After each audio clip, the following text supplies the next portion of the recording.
Hello learners, welcome back to my channel biology with Mansi and I am your educator Mansi Gupta. So आज की 4 marks in 10 minute series का हमारा topic है कैसे हम CO2 को ट्रांसपोर्ट करते हैं in the form of bicarbonate ions. तो फटाफट इसको देख लेते हैं। ये जो टॉपिक है वो हमारा breathing and exchange of gases से है। ठीक है, तो देखो जो CO2 का ट्रांसपोर्ट है वो 3 चीज़ें मिलकर करवाती है। कौन कौन करवाता है एक बार देख लेते हैं। एक तो प्लाज्मा करवाता है ना, प्लाज्मा करवाता है, बट प्लाज्मा बहुत कम करवाता है, दैट इज 7%, सिर्फ 7% ही करवा पाता है। Second is RBC. आरबीसी भी CO2 को ट्रांसपोर्ट करवाते हैं, बट कितना, 23%। ठीक है, तो मैक्सिमम ट्रांसपोर्टेशन किसकी फॉर्म में होता है, बाइकार्बोनेट आयंस की फॉर्म में होता है। तो बाइकार्बोनेट के द्वारा, with the help of bicarbonate, कितना ट्रांसपोर्ट होता है, 70% ट्रांसपोर्ट हो पाता है। ठीक है, तो आज हम इस वीडियो में बाइकार्बोनेट दैट इज 70% वाला ही देखेंगे, कैसे 70% ट्रांसपोर्ट होता है CO2 का इन अवर बॉडी। ठीक है, तो देखो सबसे पहले क्या होता है, जो CO2 होता है कार्बन डाइऑक्साइड, वो सबसे पहले किसके साथ मिल जाता है, H2O, वाटर के साथ मिल जाता है। ठीक है, अभी मैं आपको बताऊंगी कहाँ पे ये रिएक्शन होता है। हम बेसिक एक रिएक्शन देख रहे हैं। सबसे पहले CO2 H2O के साथ मिलकर क्या बना लेता है, H2CO3 बना लेता है। किसकी प्रेजेंस में, एक एंजाइम की प्रेजेंस में, that is CA। Full form लिख लेते हैं इसकी, कार्बोनिक एनहाइड्रेस। कार्बोनिक एनहाइड्रेस क्या करता है, CO2 प्लस H2 को मिला के H2CO3 बना देता है। अब क्या होगा, इस H2CO3 का डिसोसिएशन भी हो सकता है ना, ये टूट भी सकता है। टूट के ये क्या बना लेगा, H प्लस आयन बना लेगा, साथ में HCO3 माइनस आयन बना लेगा। ये भी कौन करवाता है, ये भी हमारा CA एंजाइम ही कराता है, दैट इज कार्बोनिक एनहाइड्रेस। तो कार्बोनिक एनहाइड्रेस एसोसिएशन भी करवा देता है, CO2 प्लस H2 को मिला के H2CO3 बना देता है, और H2CO3 का डिसोसिएशन भी कर सकता है, H प्लस और HCO3 माइनस आयंस बना सकता है। ठीक है, अब देखो जो CO2 का ट्रांसपोर्ट होता है वो कहाँ से कहाँ तक होता है, इसके बारे में बात कर लेते हैं। तो CO2 का ट्रांसपोर्ट कहाँ से होता है, टिश्यू से स्टार्ट होता है, और हमें कहाँ पे पहुँचवानी है CO2 को, टिश्यू से लेके हमें एल्वियोलाई के पास पहुँचवानी है ना। तो टिश्यू से स्टार्ट करना है, तो टिश्यू के पास क्या होगा, इसका एसोसिएशन होगा, है ना, क्योंकि हमें टिश्यू से उठा के CO2 को एल्वियोलाई तक पहुंचवाना है। तो टिश्यू के अंदर क्या होगा, टिश्यू के अंदर होगा एसोसिएशन, टिश्यू के अंदर होगा एसोसिएशन, और जो एल्वियोलाई होती है हमारी, उसके अंदर क्या होगा, उसके अंदर होगा डिसोसिएशन, उसके अंदर होगा डिसोसिएशन। तो टिश्यू के अंदर एसोसिएशन, एल्वियोलाई के अंदर डिसोसिएशन। क्या कर रहे हैं हम, टिश्यू से एल्वियोलाई तक क्या पहुंचवा रहे हैं, CO2 का ट्रांसपोर्ट करवा रहे हैं। ठीक है, टिश्यू से एल्वियोलाई के पास। देख लेते हैं अब कैसे ट्रांसपोर्ट करवाएंगे। तो सबसे पहले हम बना लेते हैं हमारा टिश्यू। फॉर एग्जांपल ये क्या हमारा, दिस इज अवर टिश्यू, ये हमारा क्या है, टिश्यू है। टिश्यू से हमें उठा के CO2 कहाँ पहुंचवाना है, एल्वियोलाई के पास। तो टिश्यू में क्या होगा, टिश्यू में होगा एसोसिएशन, एसोसिएशन होगा किसका, CO2 का, क्योंकि हमें CO2 को पहुंचवाना है। टिश्यू से एसोसिएशन होगा। अब यहाँ पे मैं बना लेती हूँ, बीच में ब्लड वेसल्स भी आएंगी, है ना, तो मैं यहाँ पे बना लेती हूँ ब्लड वेसल्स। तो ये क्या हमारी ब्लड वेसल्स हैं। ठीक है, ब्लड वेसल्स। अब देखो अब क्या हुआ, अच्छा ब्लड वेसल्स के अंदर क्या प्रेजेंट होगा, ब्लड वेसल्स के अंदर होंगे आरबीसी, है ना, ब्लड वेसल के अंदर होंगे आरबीसी। तो इसको थोड़ा सा दूर करते हैं, यस लाइक दिस, और बीच में हमारे बड़े से आरबीसी। मैं एक ही सेल बना रही हूँ आरबीसी का, बहुत सारे होते हैं, हम सबको पता है आरबीसी। ठीक है, अब देखो टिश्यू में क्या हुआ, एसोसिएशन हो गया CO2 का, और CO2 कहाँ पहुँच गया, यस यहाँ पे ब्लड वेसल के अंदर। ठीक है, CO2 यहाँ पे पहुँच गया।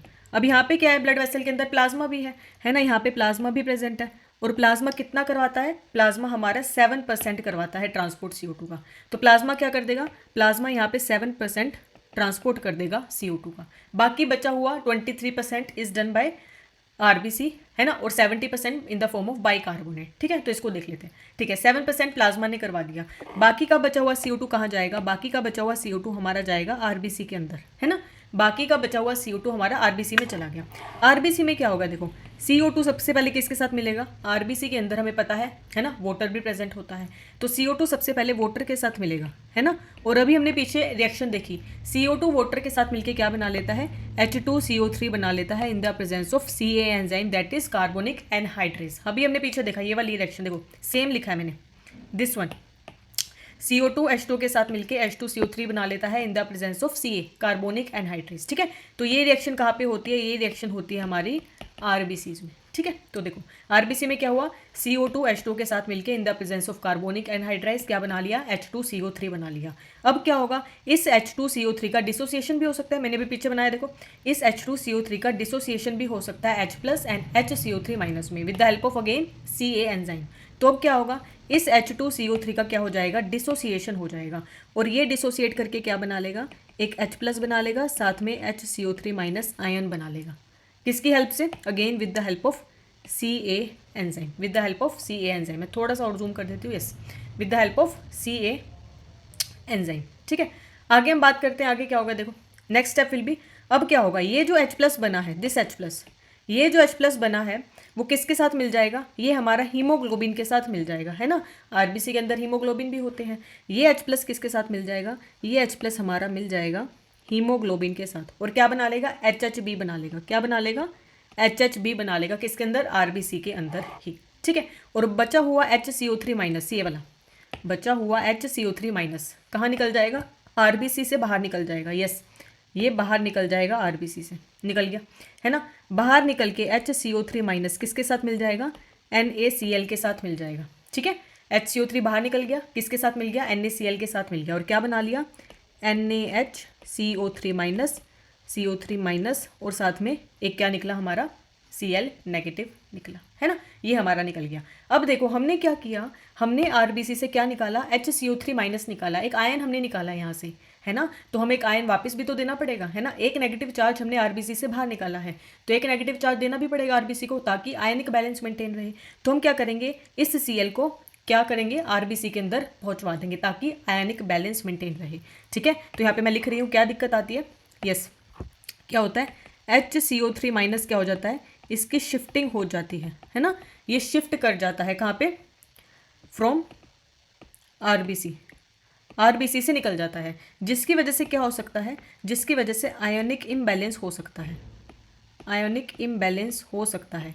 इस आयनिक इम्बैलेंस को बैलेंस करने के लिए हम क्या करते हैं, क्लोरीन को शिफ्ट करवा देते हैं कहाँ पे, टू आरबीसी, है ना, टू आरबीसी, जिसकी वजह से क्या होता है, आयनिक बैलेंस मेंटेन रहता है, आयनिक बैलेंस मेंटेन रहता है।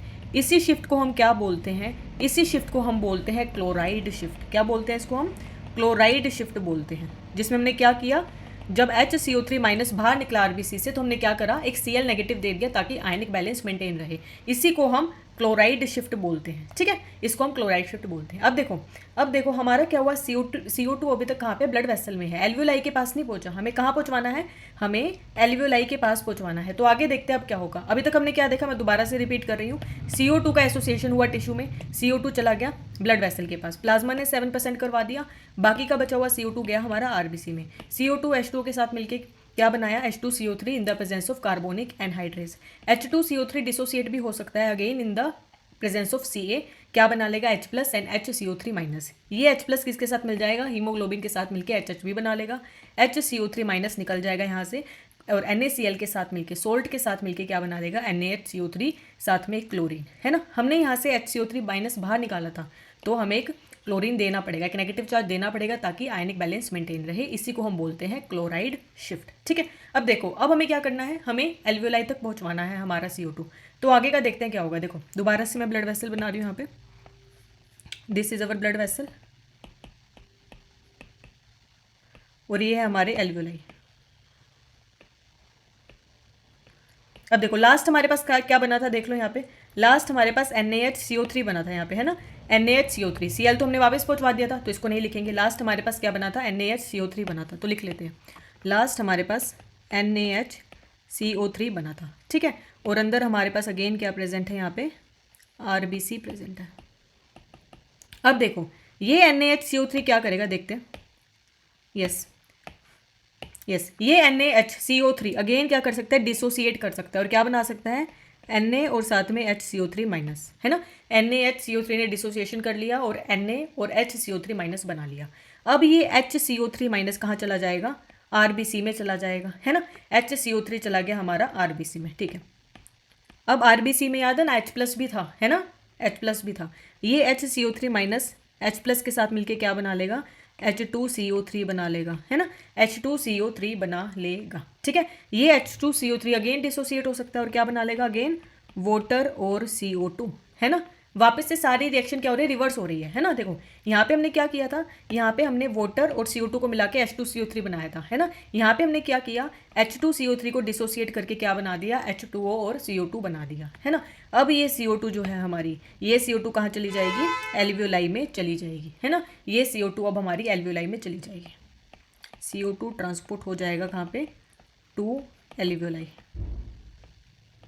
तो ये हो गया हमारा पूरा प्रोसेस, कैसे हमने CO2 को पहुंचवाया टू द एल्वियोलाई। स्टार्ट हमने कहाँ से किया था, हमने टिश्यू से स्टार्ट किया था, टिश्यू में एसोसिएशन करवाया था, एंड फाइनली हमने क्या किया, हमारे CO2 को पहुंचवा दिया इन द एल्वियोलाई। अब CO2 हमारा कहाँ पे आ चुका है, एल्वियोलाई में आ चुका है, ठीक है।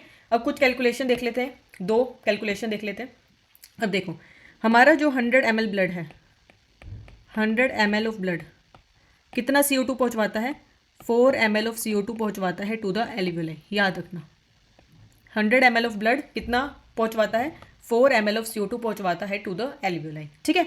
और CO2 कितना रिमूव होता है हमारे नोस्ट्रिल से, ये भी देख लेते हैं। CO2 कितना रिमूव होता है हमारे नोस्ट्रिल से,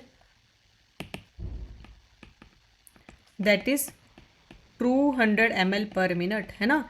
1 मिनट के अंदर 200 ml of CO2 is remove from our nostrils. 100 ml of blood carry 4 ml of CO2 to the alveoli, और 1 मिनट के अंदर 200 ml of CO2 is remove from our nostrils. तो ये हमारी 2 कैलकुलेशन थी, ये आपको याद रखनी है, ठीक है। तो आज का टॉपिक आई गेस सभी को क्लियर हो गया होगा, कैसे हमने CO2 का ट्रांसपोर्ट करवाया with the help of as a bicarbonate ions, ठीक है। काफ़ी इंपॉर्टेंट टॉपिक है, यहाँ से क्वेश्चन आ जाता है, तो आपको अच्छे से ये वाला टॉपिक करना है। आई होप आपको ये वीडियो अच्छी लगी होगी। If you like my video, don't forget to like, share and subscribe to my channel. Thank you so much, happy learning.